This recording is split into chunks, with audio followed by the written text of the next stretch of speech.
Hey everybody, you may notice that I'm in a different location today. I'm down in the homeschool room because I'm going to be doing a little bit of a homeschool chat today. I'm going to be talking about my experience with Abeka, specifically K5, and why it unfortunately is not going to work for me and my family.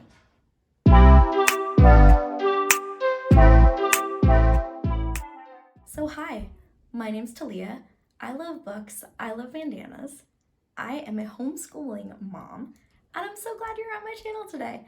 This is going to be a little bit of a deviation from my normal booktube routine. I wasn't sure in what capacity homeschool stuff was going to be included in my channel. I'm still not sure, but I did feel like this was an important video to make.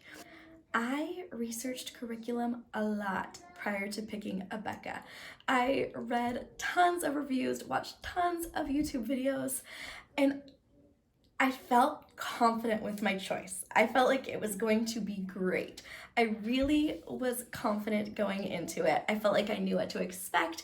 I felt like it would suit my teaching style. I feel like it would suit my daughter's learning style. I was sold 100%. I was like, Abeka is going to work for us.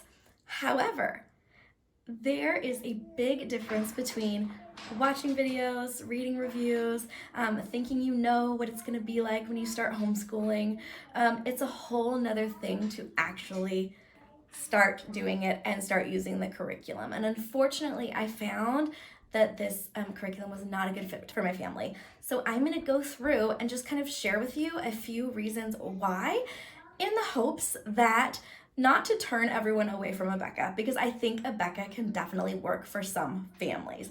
But if you are in a situation similar to mine, it might not work for you. So that's the reason for making this video. No hard feelings towards Abeka. I think they do a lot of things well. It just is not working out for us at this time. So to give you a little bit of background, I have a 5-year-old daughter. I have twin boys that are 4. My daughter went to preschool last year out of the home, and my boys are going to preschool this year. So I'm only homeschooling my kindergartner this year, and then the plan next year is to homeschool first grade with her and then kindergarten for the boys. We chose to do preschool out of the home just to give me a little bit of sanity. My kids are 14 months apart. It's super hard having children that close together, especially when you're trying to start planning and doing this early learning, all the messy art and the messy things. And it's just nice to have preschool there for that reason. I found a preschool I love their teacher. She loves them. And I think that it's just a great place for them to be at this time. So started kindergarten this year with my daughter, purchased the Abeka K5 curriculum. I'll put a link to it up here for you because I did do an unboxing several months back when I got that curriculum. The first thing I will say about Abeka K5 is that it starts out very slow. So if your child already knows their letters and all the letter sounds, it's going to be a slow start for you. My daughter already knew all her letters and letter sounds, and the Abeka curriculum starts very slow, like each day introducing one letter, and then the next day, once you get past the vowels, so it introduces like all the vowels, and then it starts introducing other letters like B. So one day it'll introduce B, and then the next day it'll be like, okay, let's start blending that B with other letters. So we have a bunch of like blend cards that go with that. So what I found is that since my daughter already knew the letters and she picked up the blends very quickly. So having one whole day where you like learn the letter B, and then the next day where it's like, okay, let's do this blend of the B, like B-A, B-E, B-I, just learning to say those sounds, that took her about a minute. Like she just caught onto it very quickly, which I imagine if a child has already done preschool or you've already done some sort of preschool curriculum with them, I imagine it would be pretty easy for them too. So that was challenging because I felt from the very beginning like, okay, should I skip this or not skip this. And I do want her to get practice on these blends. So I don't necessarily want to skip it entirely, but at the same time, then the third day would be like, okay, we've learned the letter and we've learned the blend. Now let's like practice and review the letter and the blend. And then the next day, like, okay, here's another letter, but then let's practice and review the first blends over and over and over and over and over. So starts very slow and is very, very, very repetitive. Like overkill with the repeating the learning, which it's a spiral learning, I understand. I felt like I was having to go through every night and like, first of all, figure out how many lessons I was going to do, because if I did one lesson, it just wasn't enough because it was material she already knew. And if I wanted to do 2 or 3 lessons, like they provided for you, oh, use this chart and game, because they give you, well, you buy a whole bunch of different charts and games. Like there's one with a chicken and she has little chicks. So you go through your flashcards, which I'm gonna get to, and you, if they get the right answer, they get to give the chicken a chick. So like there's all these little things you can do, but so much of it was such easy review that I had to like go through and pick out like what I wanted to do and what I didn't want to do. So I was spending a lot of time planning, and that's for like the language arts. It was the same with the math. It starts out super, super basic for the numbers, like let's count to 3. Let's count to 3, and then the next day, let's review how to count to 3. And then we'll add on 4, and let's review, like very, very basic. I ended up just skipping to, I think, lesson like 50 before it started to actually like, let's start doing basic addition. And there's 170 lessons, so skipping 50 lessons was a pretty big jump. But again, she knew her numbers. If your child knows her numbers, she could count to 100. If your child knows like the basic numbers, they're not going to need the beginning of this. So again, I felt like I was like, well, I don't know if I should skip this. I don't know if I shouldn't skip this. Like it was just stressful for me, feeling like I want my child to have a full, well-rounded education, but she was bored out of her mind. Skipping back to the language arts, it would be going along, because I was like, should I skip this whole section and start on lesson 50 or whatever? But then there would be like one little new thing tucked in, and it would be like, oh, here's CK. CK is, like, oh, and I'd be like, great, this is something new to learn. But then like the next day it would be like, let's review our blend ladders again. Ba, ba, bi, ba, ba. And she would just be looking at me like, why are we doing this again? Like it was just painful. It was just day after day. So the thinking and learning, I don't know if that's the other book, the thinking and learning, we didn't even really do it all. It was just so easy and so basic that she was like, I'm not loving this. So as we got further on in the lessons, it did get more challenging, but it was still building at such a slow pace and with such a high amount of review that I was going crazy trying to keep it all organized. So another thing I did not love is the amount of flashcards. So I have 7 boxes of flashcards with the K-5 curriculum. That's not including numbers, which I did not buy. And every day when you get your lesson plan, it tells you like which of the flashcards you're going to need. So for example, one day I needed to pull out of this box, and it tells you like by number. There's little numbers down here at the bottom. See, it's like, here's number 135. I don't know if you can see that.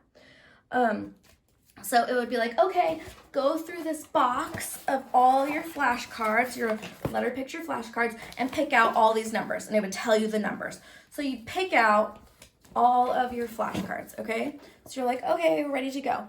And then it'd be like, okay, give these flashcards to your child. So I'd like give them to her. And then one of the review exercises for the blend would be like, okay, spell, wah, or spell tuh. And she'd have to go through, like her little 5-year-old hands, she'd be like, we'd lay them out sometimes and cover like the whole desk and like try to find, okay, like where's the W and where's, just with like all these flashcards, okay? So that's like an example of one of like the review activities. And it would be like, okay, do that, with as much as you can. Do it with all the letters, make up all these words. And after like a couple, the child is just bored and tired of holding all these cards and finding the blends, and just like, it just was tough. Okay, another group of cards we have is the Blend A practice cards. So this has all the different blends that you can learn. And it wasn't too bad at the beginning because it was like, yes, babe. Not yet. A few more minutes, okay? Try to be quiet.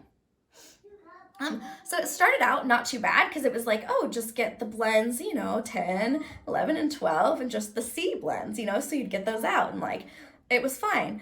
Then as the lessons start going, it was like, pull out all the blends for all the cards and quiz the child on them. And like, so I kid you not, this is all the cards I needed for one of the lessons. This was when I got to the end and I was over it.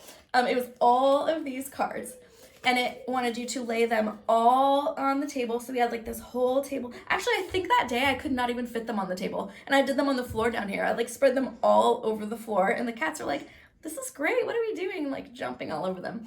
And then you had to say a blend, and then the child had to pick the blend out and find the blend. So it was just such an excessive amount of cards. And like, then once they're all out of the box, you got to put them all back in the box, right? And it's helpful if you put them in the right order in the box. So then the next lesson, it's like, oh, get cards 7, 8, 9. They're in order. Otherwise, you're like flipping through them all. Another box of cards we have is the one vowel card. And this is like a bunch of different words. So once again, it tells you like get out E7, SP2. It tells you which ones to get out. And you go through this box of all these cards and you get out all these cards. And then it's like, okay, tell your child, to write, to spell, to do a hen, the hen, and make a word or whatever. Or make a sentence like mom sat on a hen or whatever.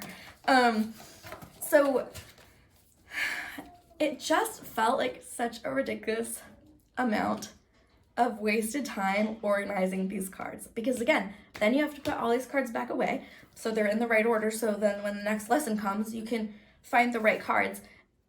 And I was just going crazy. I am not super organized.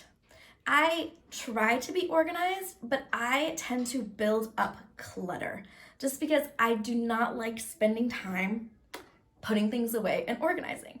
And that's something that I am working on and trying to be better at. But if you are a person like me who does not like having a lot of clutter and a lot of stuff to organize, I would say run from this, because there is a lot. And this is only part of the cards. I didn't even get to some of them. Math had a whole bunch of cards you were supposed to use too. I didn't even really touch that because it was like, I just felt like it was such overkill with the cards. So, yeah, one night I was just sitting here surrounded by all these cards and trying to figure out what to cover in these lessons to keep it challenging for her and not, I was done. I literally was sitting here right in this room and I was surrounded by cards on the floor and I was just like, I cannot do this anymore. So this program is just not one that worked for me. To summarize, 2 main reasons. It started out too slow and my daughter was turned off for it before it even got to the parts that was challenging, and it just had too many missing pieces for me. And I can't imagine bringing the twins in next year and having to make like different stacks of flashcards for their lessons, and then if she's doing first grade Abeka, like having different stacks for her. I can't do it.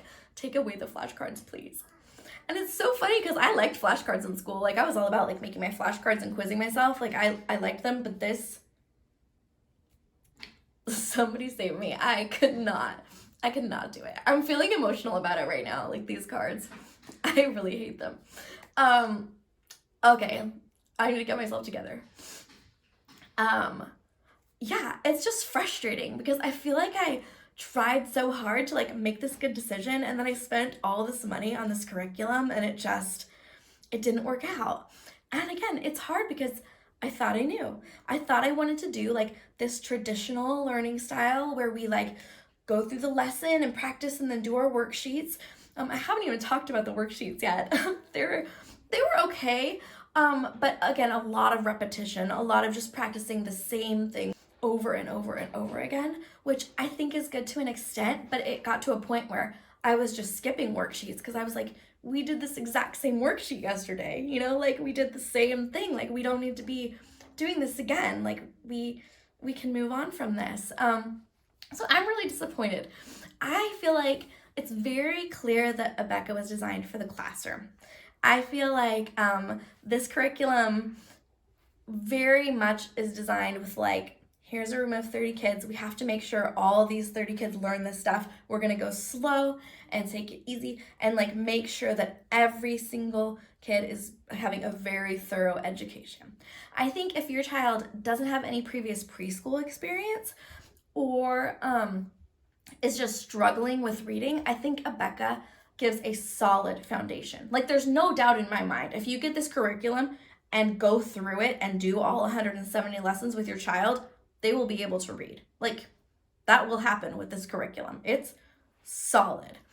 However, for me, I feel like we can learn to read using a different method. So that is what we are going to do. We are using the good and the beautiful right now, and it is like night and day. We are both engaged, both loving it. There's very little prep work on my part. It's much more creative. It moves at a faster pace, and there's much less busy work as it feels. There's like one little book of like cards, but there's not like, let me find the 3 dozen flashcards I need today.